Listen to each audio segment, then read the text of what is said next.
everybody, welcome to Sports Company. Today we have a very special guest with us, Mr. Mayank Prajapati.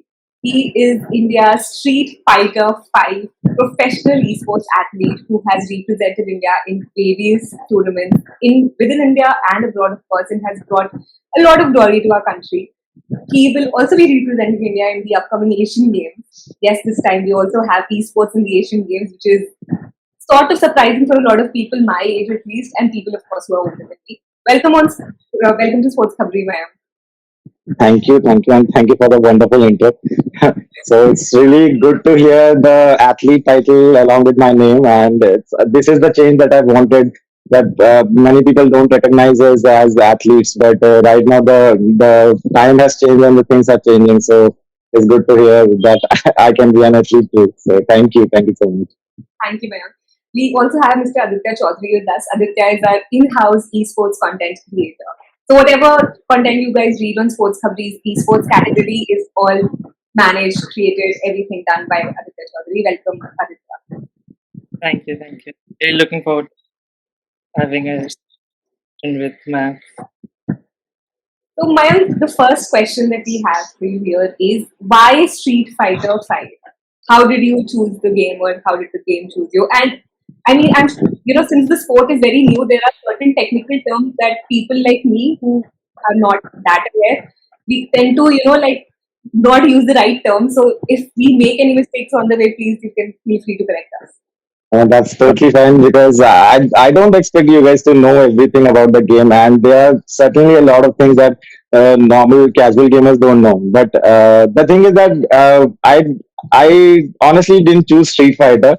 The game chose me. I used to play Street Fighter back in the arcade machines. I think that was around 2009, around 90s, late 90s. So I started playing uh, from back then. So there used to be a lot of machines having Street Fighter 2, and that I just whenever I first played that game, I totally fell in love with it, and then I got to know that there is a new version of Street Fighter coming, and that was back in 2009. So, and that was Street Fighter 4. So that was my first proper game that I started playing, and I started playing online. That was my first game, Street Fighter 4. Yeah. And when you chose this path of becoming a professional esports athlete, how did people around you react to it? Like, because it's so surprising that somebody would choose this as a career because बचपन में सबको बोला जाता है games मत खेलो आंखें खराब हो जाएंगी टाइम वेस्ट Mm, करो पढ़ाई करो and now this is like a career option. So how did people yeah. around you, and what are the comments you still hear? I'm sure there must be certain comments that you still hear around it. So I think the basically the base the my first reason to choose the game and to become a professional player was because of my mom, because she supported me a lot back in the day when I used to game a lot. And but the thing is that my studies were getting affected, और जो भी था मतलब मेरे को ये game choose करने में सबसे बड़ी जो हेल्प मिली ना, वो यही रीजन था कि my mom was very supportive. तो वही था कि मतलब मेरा फिर जो जर्नी था वो उसी वजह से फिर बाद में स्टार्ट हो गया था स्ट्रीट स्पोर्ट्स का. And apart from your mother, were there any other family members who helped you? And I'm sure because जैसे जैसे अभी साल बीतते आए हैं वैसे वैसे अवेयरनेस कि you can make it a professional career option, Yeah. आप you can make money out of playing e sports, ये एक रीसेंट अवेयरनेस है. हम लोग जब छोटे हम्म. होते थे तब ये लोगों को नहीं पता होता था, राइट? सो हम्म. कैसे आपको पता चला कि ये सब भी एक ऑप्शन होता है? कैसे फैमिली ने सपोर्ट किया? कुछ चैलेंजेस जो आपने फेस किए? यूज स्टार्टिंग में जो था, स्टार्टिंग में इतना ज्यादा बेसिकली अवेयरनेस नहीं था इस गेम के बारे में, because there was not a lot of tournaments and there was not much happening with the game also. You just can play online और सब चीज वैसे ही था. But then a lot of tournaments started appearing and a lot of people started going into meets. So when I started playing online, at that time I didn't know that there is a huge online community in Delhi, and I got to know that there are certain players who are living right across the street. So and I got to know them because there was a thing that games for Windows Live. So you can basically at that time you can chat with the players also that you are playing online against. So, and I got to know that there are certain people that are very good in the game and that are living right next to my street, my home. So basically, a top Delhi player, Himmat Singh, and he used to live like 2 or 3 kilometers away from my home. And then he told me that there is a huge community, and there are like 30 or 40 people who are regularly meeting and who are like professionally paying at that time. And he was the first person who invited me to their regular meetup. So, and I went there and I performed. There was a tournament, there was a mini tournament that I got to join, and that was my first tournament that I participated in, and I got to second place in that tournament. So then I got to realize that no, I am a really decent player, and there is a pretty good competition also. So that was my kind of first casual experience into esports and all that. So yeah, that I think that is a pretty good example. Thank you, ma'am. Next set of questions are going to come from Aditya because he has the expertise. Okay. Uh, so obviously, as we Akshata said, like you'll be representing India at the Asian Games for the first time, and Asian Games itself will have esports for the first time as a Yeah. medal event. So, like, I Mm. want to ask like a two-part question. Firstly, like, what are your thoughts on esports being included in a competition like Asian Games, and also Mm. how important is it for a country like India? From your point of view as a professional esports athlete, how important is that India gets to participate in a international level competition such as the Asian Games? Mm. So I don't think there is any bigger event that can happen besides Asian Games, because I think everybody who's playing the game right now, the to represent your country in that particular game is your dream come true. So, and the thing is that this inclusion of Street Fighter in esports and esports in general is pretty huge step for all the community and for basically Indian FGC. So FGC is a technical term, so I'll explain. FGC is Fighting Game Championship. So Fighting Game Community, sorry. So like I said, that we have around 30 to 40 people in our community, and when they got to know that Street Fighter is being included, they got pretty serious about the competition also. So before all that, I used to be really consistent in getting top three places. And since everybody got to know that right now the competition is really good, and Asian Games and all are coming, so everybody started preparing. So my position went from third place to fourth place to fifth place, because everybody started competing, and everybody basically the improvement that I saw in the last 3 or 4 months after the news got published that Asian Games are including Street Fighter 5. So I got really tough competition because everybody started practicing, and that was the change that I wanted to see among the people, among our community, because I think that was the only thing that kept us from being at the top, because we have players that actually perform really well in international countries also. The guy that I play against, the guy that is my sparring partner, he won a local competition that was back in 2016 or 17, I think. And the prize pot was to get that player to Brooklyn Beatdown. So Brooklyn Beatdown is a tournament that happens in United States, and top 32 players from all over the world got gets to join the tournament. And he performed really well, and he reached top 24. So that was the type of dedication that I wanted to see in our community. And the thing is that after the news got published that Asian Games are getting included, and esports in general is getting that highlight that we wanted. So yeah. Okay, that's really encouraging to hear. So, and also you're heading into the Asian Games on the back of the National Esports Championship win. Does that put Yeah. extra pressure on you, or are you extra motivated now? I can say that I'm really extra motivated because I was already practicing for the tournament anyways. But the thing is that that particular news that about the Asian Games and all made us work really hard towards the tournament and towards getting qualified, because that was the only shot that you get to represent your country. So I think it's safe to say that I was really motivated. The pressure thing is for the final event. I think Asian Games for Asian Games, whenever the final games are happening, I think the pressure is for that particular tournament. And right now, I'm just motivated that at least I won the tournament and I'm getting to represent the country. Okay.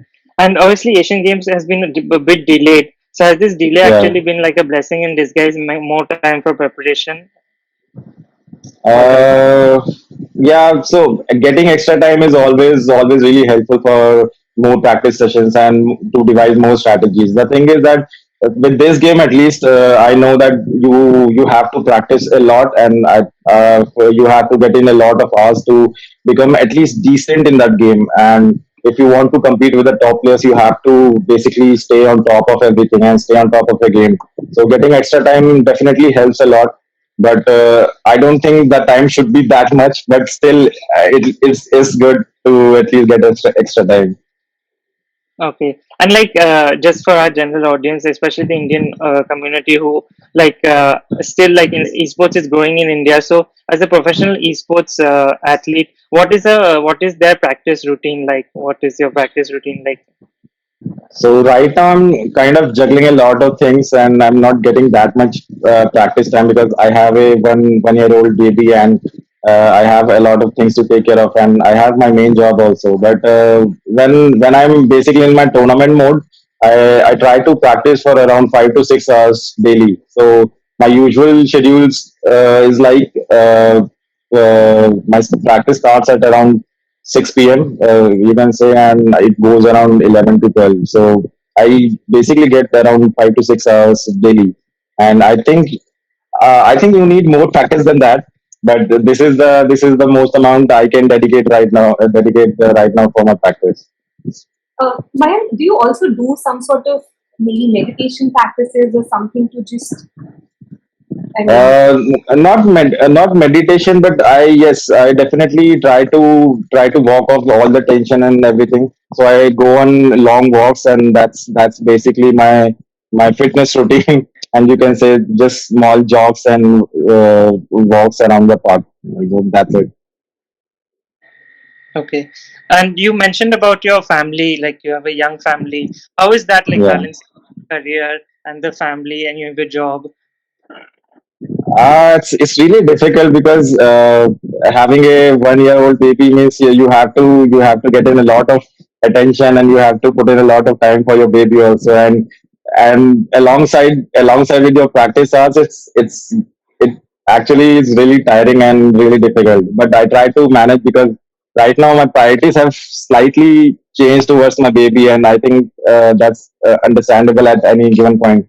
But I try to practice without breaks. Like I try to practice daily. At least I get around 1 to 2 hours daily practice. So that's the most important thing for me, because I don't want to forget anything about the practice and about anything about the game. So I try to be regular at least.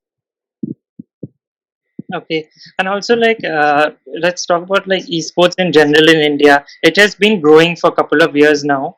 But like do you Mm. think India is at a point where we accept esports as a sport, like how we accept cricket, hockey? Do you think we are ready? Like the mass is ready like for a change? Do you think if young kids go up to their parents and say I want to follow a career in esports, think we are there or are we still lacking behind?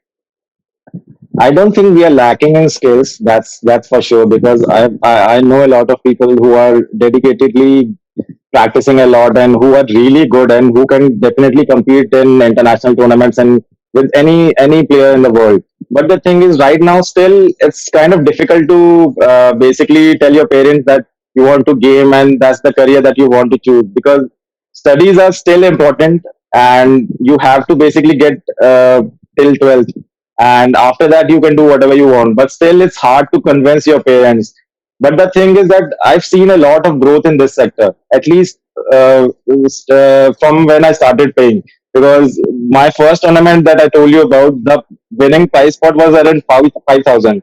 And the last big major tournament, apart from Asian Games that I won, had around 1 lakh for Street Fighter. So you can see the growth that the tournament showed. And also the platforms also. Because in my first tournament, we competed in a basement and it was full of around 40 to 50 people, and there were only two monitors, and like 50 to 60 people are around you watching your match and putting pressure on you that you have to win. So that was the kind of environment that we used to get back in the day. But right now every tournament happening is on big stage, big screen, and there are a lot of people, there are a lot of crowd around you, and things like normal casual audiences walking by and they are trying to watch the match on a big screen. So that's the kind of change that we saw, and that's the kind of growth that we saw. And also one more thing I want to add, that in the last tournament that I won, my wife came along with me, and that was the time she started to realize how big the event is and how things have changed. And because she used to think that this thing is for casual gaming only, and you can just play for 5 or 6 hours, and if you want to be good, then yeah, it's small thing for it. It used to be small thing for her then, but when she actually saw the whole event, her whole perspective changed, and she actually started supporting me. So I can definitely see the growth in her eyes, at least. That's really nice. Just talking about, like you were saying, how it's esports has come for so much today. Can you share like some of your personal like struggles or hurdles you have to overcome in your career? So Can my last year was pretty tough for me, because I told you that I have a 1 year old son now. So he's a boy. So I think I forgot to mention. So that was the difficult time, because I couldn't practice at all, and I had to stay off practice for like 5 to 6 months. And when I got to practice again, when I started playing online again, it was pretty horrible because basically I had to start from scratch, and you tend to forget some things about the game, some technicalities that you forget, because when you're playing regularly, you are staying in touch, and you know all the small intricacies that the game has to offer. But when you stop practicing, basically you have to start from scratch, and you have to start playing with your friends again. And the thing about that is, even when I stopped gaming for like 5 to 6 months, my friends also stopped gaming for like 5 to 6 months.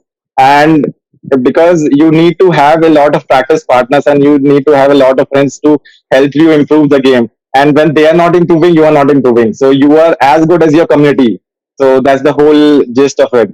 But when I was not playing, nobody else was playing, and when I started again, it was pretty difficult time. And also I remember one time that there was a huge qualifier, the guy that I told you about, that who went to Brooklyn Beatdown. So there was a qualifier for that event, and I couldn't enter it, in that tournament, because I had an eye surgery at that particular time. And the guy who organized the tournament directly called me and asked me if I can join. So my surgery went, and the next day I got the call, and he said that you have to join the tournament, because at that time I was the number one seeding player, and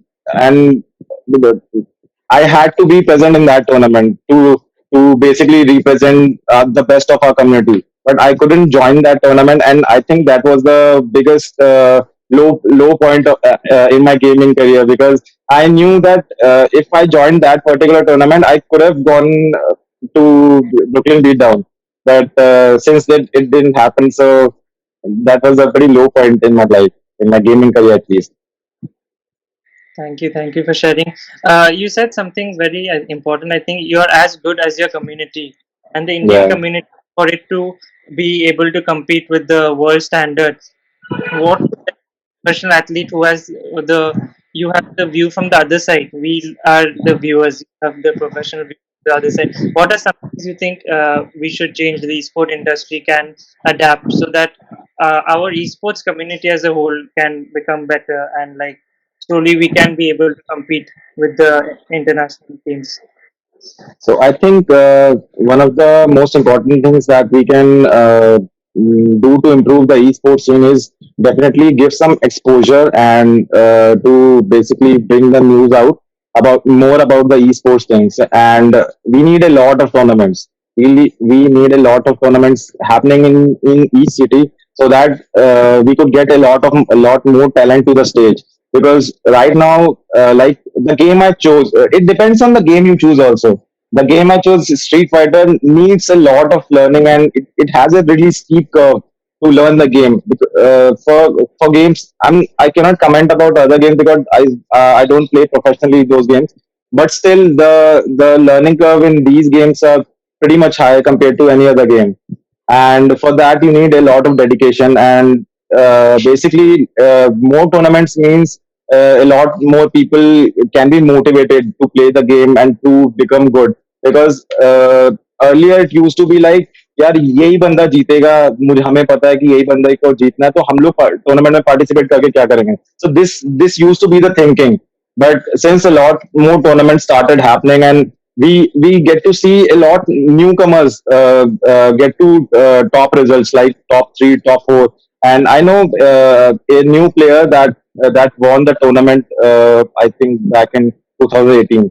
And since then, he's consistently beating all the other top players in Street Fighter. So that's the thing that we want. That we want more exposure and more tournaments happening in each city, so that at least nobody has to travel a lot more distance to compete in tournaments. Those are some really important points you mentioned there. So, like, I'd like now come back to like your Street Fighter this thing. So you said you've been playing Street Fighter for some time now. What has been your favorite Uh, edition of Street Fighter? So I started from Street Fighter 2, and then I played almost every iteration of Street Fighter. So my favorite right now is Street Fighter 5, which is the current Street Fighter that we are playing, because Okay. it offers a lot of versatility and it has a lot more characters in the roster. So it's and right now is the I think it's the best fighting games among all the games that the companies have. And the viewership also is more in Street Fighter 5 as compared to any other fighting game. And my favorite game right now is, yeah, Street Fighter 5. Okay. And what's your favorite Street Fighter character? Like one. So there are a lot more Street Fighter characters that I like, but and I my main characters tend to change according to the current generation of the game. And it used to be Balrog, a boxer character back in Street Fighter 4, and then I changed to Evil Ryu. It's basically evil version of the main hero of the game. Yeah, main hero of the game. And then I basically my characters tend to be more charismatic and more aggressive. So and then I picked up G in Street Fighter 5, and right now I'm playing with Gil. So he's a half god and half human. So yeah. And aside from Street Fighter 5, do you play any other esports titles? Like, Um, I don't play a lot more esports titles, but I really like FIFA and Rocket League. And I played a lot of Rocket League and I played a lot of FIFA, but Rocket League I still play sometimes. But the last FIFA game that I played was, I think, FIFA 15. And I stopped playing FIFA after that. I used to be pretty good. I used to be pretty decent. So I can definitely say that I never competed in any FIFA tournament, but I was at least the best in my small group, 3 or 4 people. There are a lot of youngsters who look up to you and who would want to get into esports eventually in their life. I, What would I, be I like? don't I don't think that's the case, but yeah, sorry, yeah, go ahead. I see a lot of, like, at least my nephews and nieces, I see them playing a lot, and like the way they talk sometimes goes off my mind. Anyway, but so, like, do you have any message, and can you share some sort of guidance for them how to go about and excel in this path? So my biggest mantra for for improving is definitely you have to put in a lot of practice and you have to show a lot of dedications towards the game that you are playing. Like any game that you want. If you want to be good in that game, you can definitely be good by putting a lot of practice. This is the thing that nobody else can teach you, and you yourself have to put in practice, and you yourself have to basically play the game. So I think that's the most important thing. Uh, yeah, that's this is the only thing that I think is the most important to improve in that game. Now esports is coming to the Asian Games. India is also getting exposure there. Where do you see the esports community in 5 years from now, say, and what are some of your goals in the same time period? So right For, now, my biggest goal is definitely to get the gold medal for India. So I'm totally focusing on that. I don't want to get silver. I don't want to get bronze. I just want to get the gold. But I'm actually practicing a lot for that, and I've seen the improvements in my own gameplay. And yeah, so that's the only goal. Yeah, the other thing is that I don't want to lose the tournament because I played bad. So that's the thing, because I tend to play really nervous whenever something big event happens, and so whenever I'm trying to basically uh, play my game in a big tournament, because a lot of people are expecting you to win, and I tend to be really nervous when I play big games. And my basic game plan is that there are two modes in any tournaments, and you are in winners bracket first, and then you lose the game, you get to losers bracket. And my game plan used to revolve around getting in losers bracket first, and then perform, and then win the tournament. So that used to be my thing, and right now I don't want to do that because the stakes are really big, and I don't want to lose the tournament because I played bad. I want to lose the tournament because the other person, whoever my opponent was better than me. So I don't basically I just want my hands to do whatever I'm trying to imagine in the gameplay itself. So yeah, okay. Thank you so Yes. much, Mayank, and we wish you all the very best for the Asian thank Games. you, thank you All so the much, best thank you so for much, you. guys. I'm sure Oh, it's going to go great for you. yes, all the Thank very you, best. All of us at Sports Cabri will be rooting for you, hoping you will thank you get. so much, thank you so much. Thank you for taking the time to speak with us. It was No, great. thank you, thank you. All the best.